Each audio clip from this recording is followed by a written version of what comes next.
बिस्मिल्लाहिर्रहमानिर्रहीम। अस्सलाम वालेकुम फ्रेंड्स, उम्मीद है आप खैरियत से होंगे। आप देख रहे हैं फाइनेंस एक्सपर्ट। आज की वीडियोस डॉक्टर्स के बारे में, ऐसे डॉक्टर्स जो जॉब कर रहे हैं, ये उनके बारे में। अगर आपका अपना बिजनेस है, अपना हॉस्पिटल है, अपना क्लिनिक है, तो फिर आपने इसको फॉलो नहीं करना, उसकी वीडियो मैं अलग से बनाऊंगा। ये सिर्फ उन डॉक्टर्स के लिए है जो सैलरी पे कहीं पे जॉब कर रहे हैं या कहीं पे भी वो अपनी सर्विसेज देते हैं और वहाँ पे जो एम्प्लॉयर है या हॉस्पिटल है या ऑर्गेनाइजेशन है वो उनको पेमेंट करती है और उसके ऊपर टैक्स की डिडक्शन करती है। तो आपने अपनी रिटर्न कैसे फाइल करनी है ये इस वीडियो में डिटेल से बताऊंगा, ध्यान से देखिएगा। तो चलें स्टार्ट करते हैं। सबसे पहले तो आपने अपना आईआरएस में लॉगिन करना है। अगर आप कहते हैं कि ये लॉगिन आईडी पासवर्ड कैसे बनेगा, मुझे इसका पता नहीं, मैंने फर्स्ट टाइम फाइलिंग करनी है, तो आप मेरे चैनल पे आए, आपको ये एनटीएन फ्री में वाली वीडियो एनटीएन रजिस्ट्रेशन का तरीका मिल जाएगा। आपने जब एनटीएन रजिस्ट्रेशन करनी है, बड़ा सिंपल सा प्रोसेस है, तो आपको पासवर्ड मिल जाता है आईआरएस का। तो आपने यहाँ पे आना है, ठीक है, आईआरएस पे, और इस पे लॉगिन करना है। यहीं से आपकी सारी ऑनलाइन वर्किंग होती है, जो भी हम अपनी रिटर्न फाइल करते हैं। तो सबसे पहले जी आपने जो है नॉर्मल रिटर्न पे आना है। यहाँ पे 2025 का टाइम चल रहा है तो हम 25 की फाइल करेंगे। और वैसे भी अगर आप फाइलर होना चाहते हैं, आप नए हैं पुराने हैं, तो आपने 25 की ही फाइल करनी है, 24 की अब जरूरत ही नहीं है करने की। ठीक है, तो यहाँ पे आप ऐसे क्लिक करें और इसको कंटिन्यू कर दें। ये आपके पास फॉर्म आ जाएगा, इसको आप यस करें। ज़्यादा रीड करने की, ज़्यादा डिटेल में जाने की ज़रूरत नहीं है, यहाँ से कुछ नहीं निकलना। यहाँ पे भी आएँ और इसको भी यस करें और आगे फॉर्म को ओपन करें। किसी चीज़ पे ज़्यादा फोकस नहीं करना, कोई काम की चीज़ नहीं है वहाँ पे। वैसे आपका टाइम वेस्ट करने का दिल करता है तो आप रीड करते रहें, असल काम इधर से स्टार्ट होगा जी। अब यहाँ पे जब आएंगे तो देखें जी, सबसे पहले तो सैलरी का सेक्शन है। ये सेम है जैसे एक सैलरी पर्सन की सैलरी होती है। अगर आपको सैलरी मिल रही है, गवर्नमेंट की तरफ से मिल रही है, प्राइवेट हॉस्पिटल की तरफ से मिल रही है, कोई जो भी इंप्लॉयर आपकी सर्विसेज ले रहा है और आपको सैलरी दे रहा है, तो वो साल के बाद आपको एक सर्टिफिकेट भी देगा या मंथली सैलरी स्लिप भी होगी जिसमें लिखा होगा कि आपकी ग्रॉस सैलरी इतनी है, उसमें से डिडक्शंस ये हो गई हैं और नेट इतनी आपको मिलती है। यहाँ पे ग्रॉस सैलरी आएगी। अक्सर लोग पूछते हैं कि जी मेरी जीपी फंड की डिडक्शन हो गई है, मेरी इसकी डिडक्शन हो गई है, तो मैंने कौन सी सैलरी लिखनी है। देखिए भाई, आपकी जितनी मर्जी डिडक्शन हुई हैं, एट द एंड वो आपका बेनिफिट ही है। वो अभी नहीं मिलेगा तो 10 साल बाद मिल जाएगा। यहाँ पे ग्रॉस सैलरी आएगी। तो आपने क्या करना है, जितनी आपकी ग्रॉस सैलरी मिली है जुलाई 2024 से 30 जून 2025 तक, वो पूरी की पूरी सैलरी यहाँ पे लिखनी है। फर्ज किया हम कहते हैं जी 24 लाख पूरे साल की हमें सैलरी मिली है, हमने इसको कैलकुलेट किया। अब इस सैलरी पे अगर इंप्लॉयर ने आपका कोई टैक्स जो है वो डिडक्शन की है, उसने सर्टिफिकेट भी दे दिया है, वो आपको एमआईएस पोर्टल पे भी शो हो जाएगा। ठीक है, इस पे भी मैंने वीडियो बनाई है कि एमआईएस पोर्टल को कैसे रीड करना है। तो ये आप यहाँ पे जाएंगे ना, तो आपको यहाँ पे मिल जाएगी मेरे चैनल पे वीडियो। मैंने इस पे वीडियो बड़ी डिटेल से बनाई थी कि रिटर्न फाइल करने से पहले, ये देखें, रिटर्न फाइल करने से पहले ये वीडियो लाजमी देख ले, 7 डॉक्यूमेंट्स। तो आप इसको भी वॉच कर सकते हो, वरना आप इस पे जाके भी देख सकते हो कि कहाँ कहाँ पे आपका टैक्स कटा है, कितना कितना कटा है। बहरहाल जी, सैलरी पे जो भी टैक्स आपका कटा है उसका आपने ये करना है, यहाँ पे आना है और यहाँ पे एडजस्टेबल टैक्स में आके यहाँ पे देखे लिखा होगा सैलरी ऑफ एम्प्लॉइज। यहाँ पे आपकी 24 लाख सैलरी थी। अब देखे, मैं सिर्फ अज्यूमिंग फिगर ले रहा हूँ, मैं कैलकुलेट नहीं कर रहा कि इस पर कितना टैक्स बनता था और कितना कट गया। ठीक है, फर्ज किया इसके ऊपर हमारा जो टैक्स बनता था 24 लाख के ऊपर, वो 1,25,000 बनता था और 1,25,000 है वही उसने डिडक्शन कर ली थी। चले अभी देख भी लेते हैं, अभी पता लग जाएगा कितना टैक्स बनता है। ये कंप्यूटेशन पे आएंगे ना तो आपको देख लेते हैं। यहाँ पे एक कंप्यूटेशन पे यहाँ पे आएंगे ना, देखें जी, ये आपका 2,30,000 इस पे टैक्स बनता था हमके 24 लाख के ऊपर। ठीक है, तो हम यहाँ पे कहेंगे जी एडजस्टेबल में कि उतना ही इंप्लॉयर ने 2,30,000 हमारा काट लिया है। अगर उसने डिडक्शन नहीं की तो फिर आप जितनी सैलरी डालोगे उसका जो टैक्स बनेगा वो एडमिटेड टैक्स होगा, वो आपने पे कर उसको जो है वो चालान बना के जमा करवाना है। ये यहाँ पे हमने लिख लिया, ये आपकी सैलरी की बस ये एक एंट्री होगी। यहाँ पे आपने सैलरी लिखी और टैक्स की डिडक्शन आपने इधर टैक्स चार्जेबल में एडजस्टेबल में जाके यहाँ पे लिख देनी है। ठीक है, ये एक आपकी सैलरी की कंप्लीट हो गई है। उसके बाद जो मेन आती है, अक्सर मुझसे क्वेश्चन भी कर रहे थे लोग कि अगर कोई डॉक्टर सर्विसेज देता है, कहीं पे ऑपरेशन करता है या कोई भी सर्विसेज देते हैं, तो उनकी जो है वो 10-11% सर्विसेज के अगेंस्ट जो है वो डिडक्शन भी होती है, उनको पेमेंट भी होती है। मतलब वो पेमेंट करते हुए आपकी 10-11% डिडक्शन करते हैं। अब वो कहाँ पे आएगी, आपने मिनिमम टैक्स में आना है। यहाँ पे आप थोड़ा सा नीचे आएंगे ना तो 153 के अंदर आपको नजर आ जाएगा। देखें, पेमेंट फॉर सर्विसेज 153 1B 11%। देखें, अब यहाँ पे ये सारी परसेंटेज आ रही है, आपकी 8% कटती है, ठीक है, या आपकी ये सर्विसेज के ऊपर भी आ रही है 4%, 2%, नॉर्मली आपकी 11% ही होगी। तो आपको जितनी टोटल ग्रॉस अमाउंट मिली है, फर्ज की हम कहते हैं जी हमें जो सर्विसेज के अगेंस्ट अमाउंट मिली थी वो 1 मिलियन थी। ठीक है, उसके ऊपर 11% की डिडक्शन जो है वो होगी। अच्छा, अब ये देखें, अगर तो उसने टैक्स काट के जमा करवाया होगा ना, तो जब आप यहाँ पे आएंगे आपको इस तरह का एरर नजर आएगा, तो आपने कंफ्यूज नहीं होना। ये देखें, ये आपको मैं ना फिर भी दिखाता हूँ। तो अक्सर फिर वो ना लोग क्वेश्चन करते हैं कि यार अब इस एरर का करना क्या है। मैं आपको बताता हूँ उसका क्या करना है। जब ये एरर आएगा ना तो आपको ये आगे ज्यादा प्रोसेस नहीं करने देगा। उसका तरीका ये होगा, मैं आपको बताता हूँ। ये आपकी 1 मिलियन की थी, तो इसके ऊपर हम कहते हैं जी हमारी 1 लाख 10,000 की रिडक्शन होगी। चलें, ये फिगर हो सकता है गलत हो, ठीक है, मैं आपको इसलिए समझाने के लिए डाल रहा हूँ। इस तरह का एरर आए तो आपने क्या करना है, आपने इसको 1 मिलियन को यहाँ से कॉपी करना है और बिजनेस में आके अदर रेवेन्यू में आपने अदर्स में इसको पेस्ट करना है। यहाँ पे इधर भी करना है और इधर भी करना है। जब आप ये कर लोगे तो फिर वो एरर नहीं आएगा, वो आपकी वर्किंग जो है वो ठीक करेगा और वो पूरी भी होगी और आप उसको अपनी उसको मैनेज भी कर सकते हो। ये देखें, अब ये इसने यहाँ पे बता दिया, ठीक है, ये 1,10,000 उसका जो टैक्स था वो भी आ गया और सारा उसने ऊपर तक उसकी वर्किंग कर दी और अब ये एरर नहीं देगा। आप इसको सेव भी कर लो।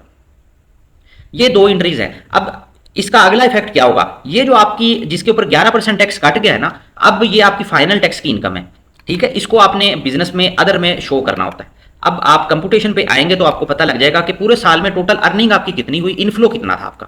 24 लाख सैलरी इनकम थी, 1 मिलियन जहां पे आपने सर्विसेज दी, उन्होंने 11% की डिडक्शन की तो आपको यहां से मिल गया। अब किसी भी तरह की सर्विसेज हो, अगर टैक्स की जो रेट्स हैं वो डिफरेंट है तो वहां पे आपको डिफरेंट रेट मिल जाएंगे। जो रेलिवेंट रेट हो आप उसके सामने लिख सकते हो। बाज़ दफा ये होगा एंट्री ऑटोमेटिकली भी हो जाती है, वहां पे खुद ब खुद सिस्टम आपको एंट्री करके बता देगा कि जी आपका यहाँ पे टैक्स कटा है, तो वहां से आपने कॉपी करके सिर्फ इसको बिजनेस के अदर्स में जाके पेस्ट कर देना।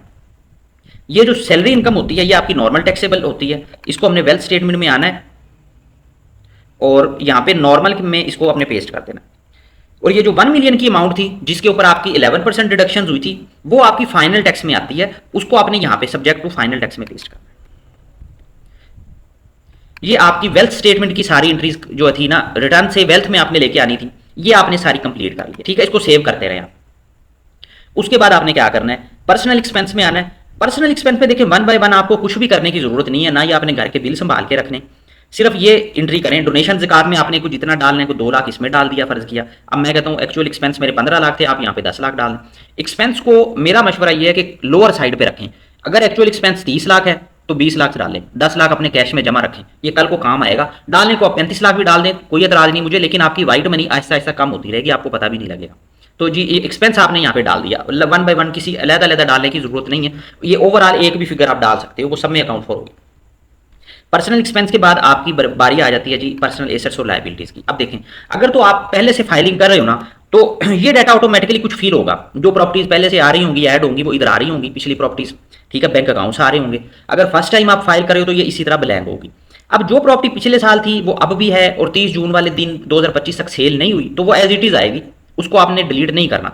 अगर कोई प्रॉपर्टी सेल हुई है तो फिर वो यहाँ से निकलेगी, फिर उसकी वर्किंग होगी कि ये प्रॉपर्टी सेल हुई है। वो वर्किंग अलहदा से होती है, उसकी मैं एक सेपरेट वीडियो बना दूंगा, वो थोड़ा सा टेक्निकल होती है, तो उस पर मैंने वीडियो बनाई भी हुई, आपको मिल भी जाएगी। बहरहाल अगर कोई सेल नहीं हुई तो प्रॉपर्टी एज इट इज आएगी, आपने कोई डिलीट नहीं करनी। अगर कोई नई प्रॉपर्टी ली है तो ऐड कर दें। फर्स्ट टाइम कर रहे हैं तो आप ऐड बड़े आराम से कर सकते हो। आपके नाम जो भी प्रॉपर्टी है प्लस पे क्लिक करें, ठीक है, उसका एरिया लिखें, उसका कंप्लीट एड्रेस लिखें, उसका एड्रेस की सिटी में किस स्ट्रीट नंबर क्या चीज़ है वो सारा लिख रहे हैं यहाँ पे।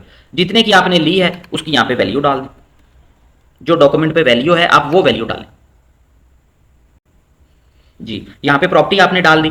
इसी तरह 1 बाय 1 जितनी मर्जी आप प्रॉपर्टीज ऐड कर सकते हो, कोई लिमिट नहीं है, ठीक है।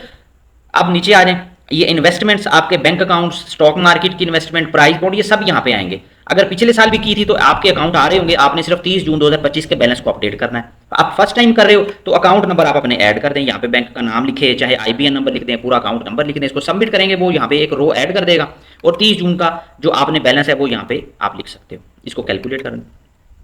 आपके नाम पे कोई भी गाड़ी है, अगर वो पिछले साल से आपने फाइलिंग किया तो एज इट इज आ रही होगी जब तक सेल नहीं होती। जब सेल होगी तो फिर वो यहाँ से निकलेगी। कोई नई गाड़ी ली है तो प्लस पे क्लिक करके गाड़ी की डिटेल डालें, उसको यहाँ पे शो कर सकते हो। ये प्रीशियस पोजेशन में आपके पास गोल्ड है, ज्वेलरी है, डायमंड्स हैं, तो वो यहाँ पे आप शो कर सकते हो, कितने तोले है, कितने ग्राम है। वो प्लस पे क्लिक करेंगे, वो आपसे डिटेल पूछेगा कि आज कितनी है, वो ऐड कर दें और यहाँ पे उसकी वैल्यू लिख दें।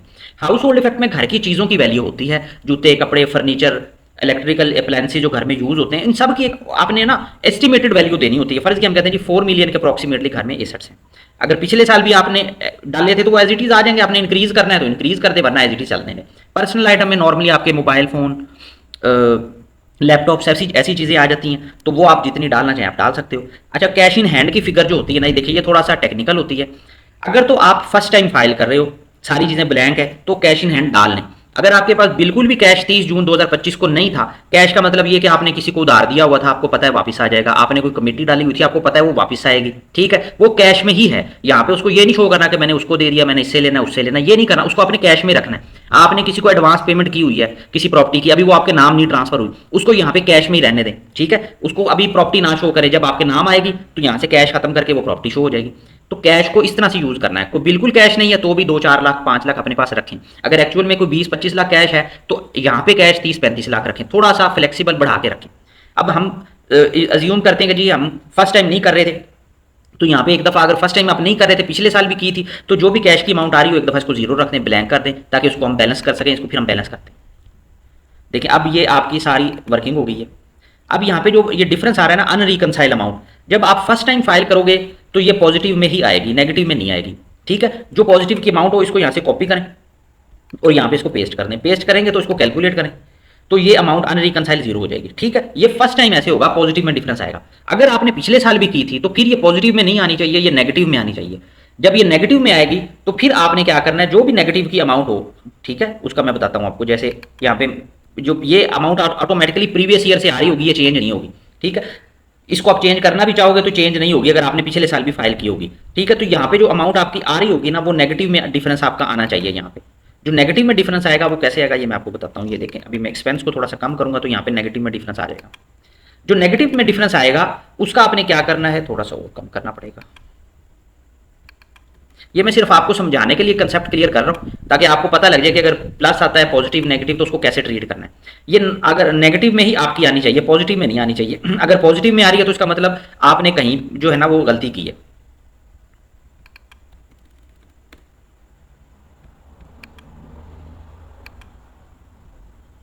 ये नेगेटिव में आ गई। जब ये नेगेटिव में आ जाए ना आपकी फिगर, अगर आपने प्रीवियस ईयर भी फाइल की थी, तो उसका हल ये है कि इसको कॉपी करें और जो आपने कैश को जीरो किया था ना, आप उसको उसमें कैश में इसको नॉन बिजनेस जो है ना इसमें इसको पेस्ट कर दें। आप इसमें पेस्ट करेंगे तो कैलकुलेट करेंगे तो ये सेव करें और ये जीरो हो जाएगा। ठीक है, ये देखें हम ये जीरो हो जाएगा, ये जीरो हो गई। तो आपने इस तरह से फिगर करनी है। अगर आपका कोई एडमिटी टैक्स बना है, फर्ज किया आपकी सैलरी पे से टैक्स नहीं कटा, आप टैक्स जमा करवाना चाहते हो, तो उसका क्या तरीका होगा? उसका तरीका ये होगा कि जब आप कंप्यूटेशन पे आएंगे ना, तो यहाँ पे एडमिटेड टैक्स आ रहा होगा आपका। जैसे अब ये नहीं आ रहा ना, क्योंकि हमने उसको ज़्यादा टैक्स कह दिया कि हमारा डिडक्शन हो गया तो नहीं आ रहा, तो यहाँ पे एडमिटेड टैक्स आ रहा होगा। इसके साथ ये मैं बना के भी दिखा देता हूँ आपकी सहूलत के लिए। मैं इस फिगर जो आगे पीछे कर रहा हूँ, ये मुझे पता है इससे टैक्स भी चेंज हो जाएगा, सब कुछ चेंज होगा, लेकिन मैं आपको समझाने के लिए एक दफ़ा करता हूँ। जैसे मैं कहता हूँ 6 मिलियन अगर हम कहते हैं जी हमारी सैलरी थी, डिडक्शन हमारी 24 के हिसाब से हुई थी जो हमने पहले डाली थी, तो अब आएंगे ना यहाँ पे एडमिटेड टैक्स बना होगा। ये देखें एडमिटेड टैक्स बन गया। इसका आपने क्या करना है, इस पर क्लिक करना है। जब इस पर क्लिक करेंगे ना तो ये आपको एक PSID नंबर जनरेट कर देगा। उस नंबर को आपने जैज़ कैश, ईजी पैसा या मोबाइल बैंक की एप्लीकेशन से पे करेंगे। पे करने के बाद आपने 2-3 घंटे के बाद दोबारा इसको ओपन करना है। जब आप यहाँ पे पेमेंट में आएंगे तो इधर वो क्लेम का ऑप्शन आ रहा होगा, आपने इसको क्लिक करके क्लेम करना है और दोबारा इस पे डाटा पे आके इसको कैलकुलेट और सेव करेंगे तो ये सेव हो जाएगा। ठीक है, उसके बाद जब आप इसको सबमिट करेंगे तो ये सबमिशन की तरफ जाएगा। लेकिन आपने एक और चीज़ करनी है, वो एरर देगा आपको उसका। यहाँ पे आपने ये मैं आपको सबमिट करके ही दिखाता हूँ ताकि ना आपको आइडिया हो जाए। मैं सैलरी दोबारा 24 लाख कर रहा हूँ, वरना वो एडमिटेड टैक्स का एरर देगा। ये सारी वर्किंग मैं लाइव इसलिए करता हूँ कि आपको पता लगे कि कैसे वर्किंग करनी है। मैं आपको कोई रिकॉर्डेड वर्किंग नहीं दिखा रहा कि मैं बैठ के अपनी मर्जी से वर्किंग कर लूँ, मैं रिकॉर्डेड नहीं करता, मतलब ये लाइव कर रहा हूँ मैं आपके सामने।